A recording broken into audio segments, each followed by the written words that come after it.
Olá, graça e paz, tudo bem com vocês, irmãos? Que tristeza que está acontecendo lá na terra de Israel, né? A palavra Hamas no hebraico significa violência. Presta atenção nas primeiras palavras, você vai ouvir ele falando Hamas 3 vezes no início. Hamas é violência. אזרחי ישראל, אנחנו במלחמה, לא במבצע, לא בסבבים, במלחמה. הבוקר חמאס פתח במתקפת. E isso está, na verdade, em toda a Bíblia, mais especificamente em Abacuque, porque o profeta Abacuque é um profeta de 3 capítulos, e esse profeta, ele é muito interessante porque ele leva você para Daniel capítulo 8. E Daniel capítulo 8 te leva para todo o livro do profeta Daniel. Daniel capítulo 8 faz uma conexão com o 7 e com o 9, e isso é uma extensão para os capítulos 10, 11 e 12. Em Daniel 11 e 12 está explicando o capítulo 8.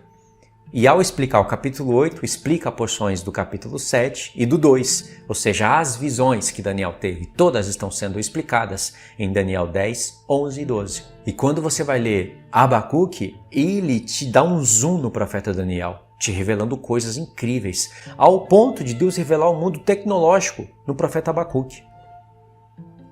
Eu vou mostrar isso para vocês no final do vídeo. Mas por que Hamas, então, está fazendo essa violência contra Israel?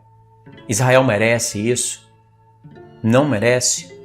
Nós devemos orar para Israel ou não? Isso que está acontecendo em Israel não é nada comparado ao que vai acontecer. Você já imaginou você vendo vídeos de metade do Israel sendo aprisionado, mulheres sendo forçadas, os inimigos se alegrando e cantando músicas e zombando de Israel? Você já imaginou você vendo isso no celular? Isso vai acontecer. Isso está profetizado em Zacarias 12, em Zacarias 14. E Israel, mesmo tendo o livro o livro da lei, o livro dos profetas, e podendo ler isso em hebraico, até mesmo com mais riqueza, eles não ligam. E por causa disso que Deus permite essas coisas acontecer. Israel agora não é uma nação que procura guerra com as pessoas, que quer inimizade. Israel é uma nação que quer viver como as outras nações, tendo um presidente. Ela quer virar uma nação evidente, lógico, entre todas. Ela quer se destacar como as demais se destacam. Ela quer ficar parecida com as demais nações. Ela quer ter poderes tecnológicos. Ela quer fazer negociações, mas ela não quer saber da lei, dos profetas. Ela não quer saber do Deus de Israel. Por um lado, ela não procura guerra, mas por outro lado, Deus permite que nações se coloquem contra ela e façam guerra. Pode ver que enquanto Salomão estava liderando Israel na presença de Deus, todo Israel estava com Deus.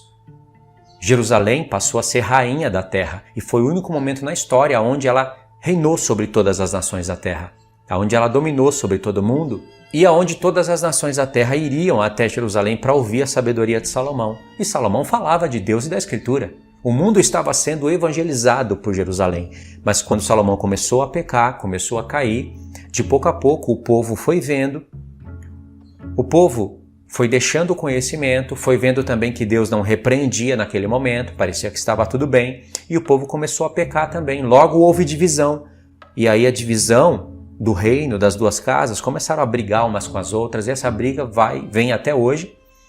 E o que eu quero dizer com isso? Quando Salomão começou a pecar, Deus já começou a levantar inimigos contra Salomão. E depois, Deus dividiu o reino, mas levantava profeta para as duas casas e falava para elas se arrependerem. Falava para elas o que Deus queria que acontecesse e não acontecia. E Deus, dentro desse planejamento, já falava o que iria acontecer no futuro. Ele ia armar um plano onde a vontade dele no final iria prevalecer, mas durante muito tempo a vontade dele foi desobedecida e os profetas falam isso. E a vontade de Deus está sendo desobedecida hoje. Significa que, enquanto tem inimigos contra Israel, é porque Israel não está na vontade do Senhor. Isso está lá no livro da lei. Deus falou que quando Israel obedecesse os mandamentos, Israel seria cabeça e não cauda. Na palavra de Deus, cabeça tem a ver com ancião de respeito. Cauda tem a ver com falso profeta, com pessoas da ralé, de baixo nível. Está em Isaías 9 isso. Aliás, isso é uma baita de uma revelação no contexto geral de Isaías. Israel hoje é cauda. Lá tem falsos profetas. Israel está semelhante a uma meretriz. Não é a Grande Babilônia, mas ela está parecida com a Grande Babilônia. Se Deus não tivesse promessas para cumprir para Abraão, Isaque e Jacó, para as 12 tribos, Israel seria destruído junto com as demais nações da terra. Então, o que está acontecendo lá não é vontade de Deus. Deus se entristece com isso, mas Deus permite isso acontecer. Porque hoje Israel confia na força do seu braço. Hoje. Israel sempre confiou na força do seu braço. Houve alguns momentos na história em que o rei Davi, o rei Salomão e alguns reis de Judá conseguiram levar Israel para Deus de volta. Mas logo Israel se desviava. E pode ver, lá não tem profetas em Israel. Deus vai enviar profetas para lá. Obviamente que aos olhos das nações, agora, o que Hamas fez, o que a Palestina fez, é contra. Nenhuma nação gosta disso. Tanto é que os Estados Unidos está do lado de Israel. Muitas nações ficaram do lado de Israel. Mas isso não vai ser assim. As nações elas vão ser forçadas a ficarem contra Israel. E Deus mesmo vai fazer isso acontecer, para que Israel aprenda. Ou seja, por um lado, não é vontade de Deus que isso aconteça, mas por outro lado, ele tem que castigar o pecado, porque Deus é justo. Isso que a gente tem que analisar, olhar com precisão. Por exemplo, Israel hoje, agora, não quer saber de Deus e não fala de Deus. Pode ver o presidente de Israel. Ele declarou guerra como resposta. Tudo bem, isso tem que acontecer. A gente não quer que aconteça, mas Israel não pode ficar calado vendo o míssil chegar lá e eles não fazerem nada. Então, por causa que Israel não confia em Deus e despreza a lei, Deus coloca eles no paradoxo. Sabe por quê? Eu vou explicar. Vou ler alguns textos para vocês também, mas eu vou explicar. Porque Israel não pode ficar sem responder esses ataques. Tem que responder. A gente sabe que, pela lógica, eles têm que responder. Pela lógica humana. Porque se eles fossem espirituais e se voltassem verdadeiramente para o Deus de Israel, eles teriam que confiar em Deus. E não contra-atacar com as suas armas, mas confiar em Deus. E mencionar Deus. Chamarem a todos para um arrependimento para o Deus de Israel. Basta Deus dar um terremoto. Ele pode fazer certas pessoas morrerem e outras não. Deus pode fazer com que os inimigos de Israel caiam apenas com um terremoto. Deus não precisa de armas, Deus não precisa dessas coisas. Deus precisa de corações voltados para Ele. E é isso que Ele espera. Só que o presidente de Israel não conduz Israel para Deus. Ele nem menciona Deus. Quando menciona é só para dar uma disfarçada. Pode ver que ele convocou as forças armadas. Eles falaram, os inimigos vão pagar caro pelo que fizeram.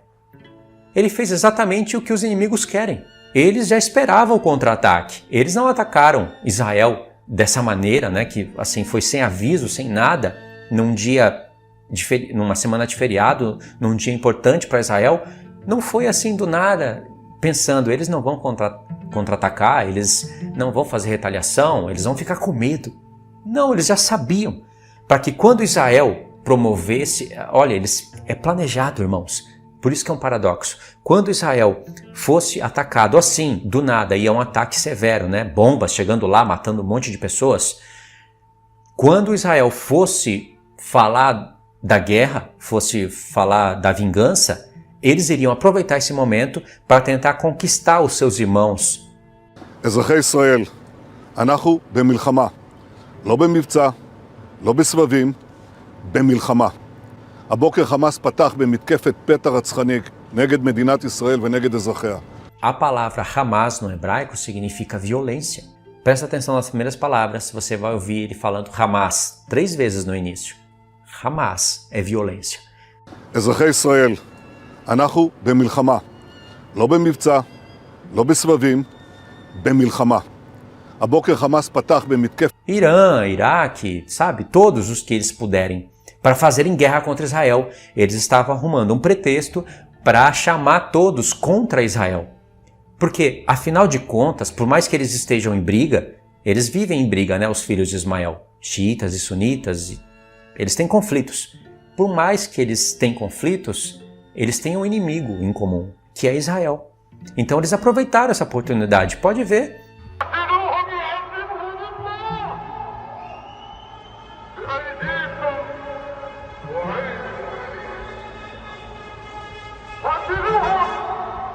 Nas imagens do YouTube você vai ver eles convocando um jihad contra Israel, todos, querendo conquistar, chamarem todos contra Israel.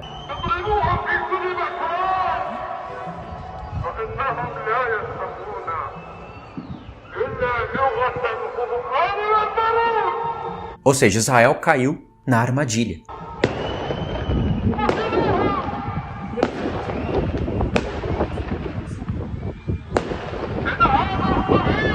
Entendeu? Agora, se Israel fosse sábio e temesse a Deus, eles iriam falar: nós não vamos responder isso, mas nós vamos deixar para o Deus de Israel responder. Ah, irmãos, aí a história muda. Só que eles não se voltam para Deus. Tanto é que se eles agora vencerem essa guerra, vamos supor que eles derrotem os inimigos e os inimigos saiam envergonhados, que é bem difícil de acontecer. Eles vão nas redes e vão se gloriar das suas armas, do domo de ferro. Eles confiam no Iron Dome. Pode ver. Canais, Israel com a Aline, tem mais de 1 milhão de inscritos. Usa o nome de Jesus para fazer propaganda dos seus vídeos, mas ela não crê em Jesus. Quando vai falar de Israel, se gloria. Não dá a glória para Deus de Israel. Coloca a glória e a confiança num domo de ferro. Aquilo ali vai ser completamente destruído. Israel vai ser envergonhado. E o que vai acontecer ali é muito triste.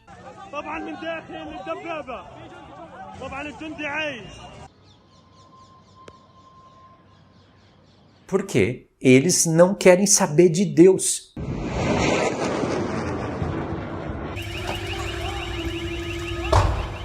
Deus escolheu eles dentre todos os povos da terra para começar uma história, para convocar as nações.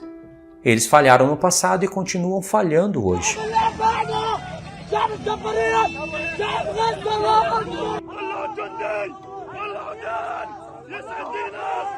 Mesmo nós sabendo de tudo isso, nós temos que orar. Orar pela paz em Jerusalém, porque Deus dá prosperidade para quem faz isso e faz sem hipocrisia, com o coração sincero. Nós estamos caminhando para essas profecias que eu vou mostrar para vocês. Por exemplo, Salmo 83. Talvez você conheça, mas vamos olhar. Ó Deus, não te cales, não te imudeças, não fiques inativo, ó Deus. Por quê? Porque você vai perceber que Deus não vai intervir. Ele não vai chacoalhar a terra, fazer alguma coisa para salvar Israel, a não ser quando haja uma necessidade extrema, por exemplo, na Guerra dos 6 Dias.